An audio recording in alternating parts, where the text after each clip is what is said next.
Municipal kids garden school के वो हमारे गेस्ट ऑफ ऑनर, जितने भी हमारे चीफ गेस्ट हैं, सबको दिल से बुलाती हैं।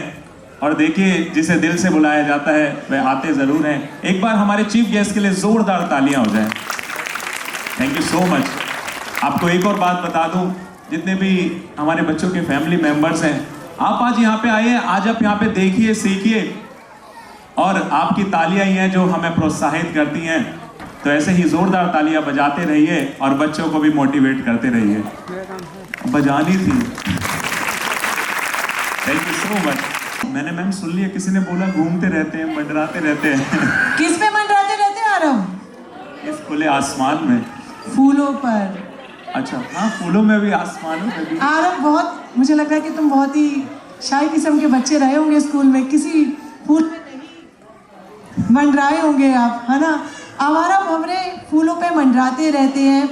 ये हमें याद दिलाते हैं कि जब फूल होंगे तभी भंवरे होंगे, और जब भंवरे होंगे तभी जिंदगी होगी। तो आज हमारे कुछ नन्हे नन्हे बच्चे यही बता रहे हैं कि जब हरियाली होगी, जब देश के अंदर हरियाली होगी, फूल होंगे, तो वो भी इसी तरह से मंडराएंगे, खुश होंगे, एंजॉय करेंगे। बिल्कुल, मैम ने बिल्कुल सही बोला है। मैम, एक बात बताऊं, आपको नॉलेज तो बहुत सारी है सच में। मैम के लिए एक बार जोरदार तालियां हो जाए।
सम्मानित नागरिकों, नमस्कार।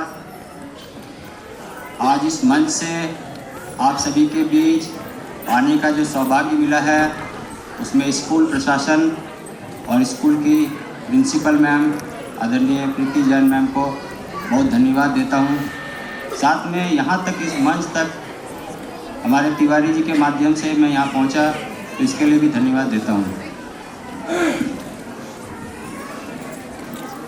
हरियाली की आस हर किसी इंसान के मन में घर से निकलने वाले कचरे के साथ यदि शुरू हो जाए तो आने वाले समय में, बहुत कम समय में, हमारे दिल्ली और दिल्ली के आसपास NCR, जहाँ पर हम प्रत्येक वर्ष सर्दियों के समय में प्रदूषण से जूझते आते हैं, ये बहुत जल्द इससे निजात मिल सकता है। और इसके लिए हमें पूरे वर्ष भर और अपनी पूरी जीवन भर इस प्रयास में लगा रहना पड़ेगा। और ऐसे ही कुछ लेकर हम लोग उपस्थित होते हैं कि घर से निकलने वाले कचरे को सड़क पर जाने से जब हम रोकने लगते हैं, सेग्रीगेट करते हैं, कंपोस्ट बनाते हैं, बायोएंजाइम बनाते हैं, कुछ बायो पेस्टिसाइड बनाते हैं और अपने घर में एक छोटी सी बगिया लगाते हैं, तो बहुत हद तक शहरी प्रदूषण का कहीं ना कहीं शुरुआत तो हो ही जाता है।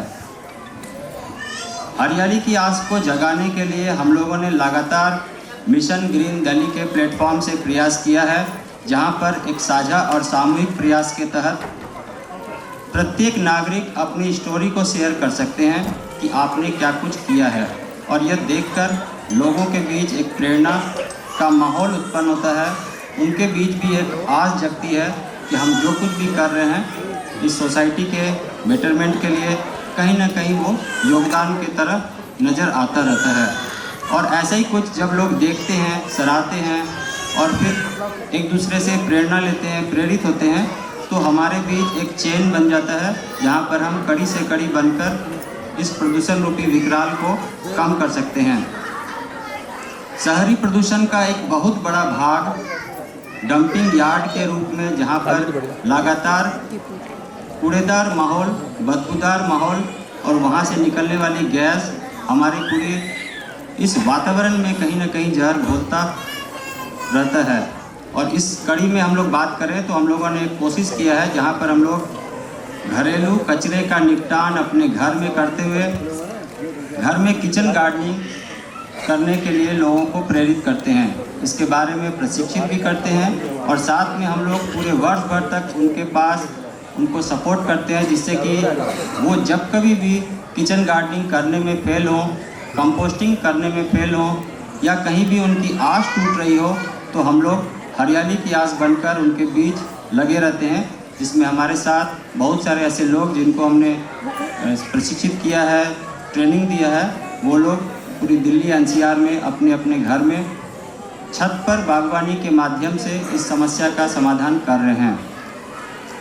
किसी भी सभ्य सोसाइटी में, सभ्य जगत में घर से निकलने वाला कचरा यदि डंपिंग यार्ड के रूप में कहीं शहर के मुहाने में खड़ा हो और आप यदि वहाँ से निकलकर पहाड़ों की सैर करने इस आस में जाते हो कि आपको थोड़े दिन के लिए कुछ न कुछ सुकून मिल जाएगा, तो आप फिर घूमकर यहीं आएंगे जहाँ पर आपकी कर्मभूमि है।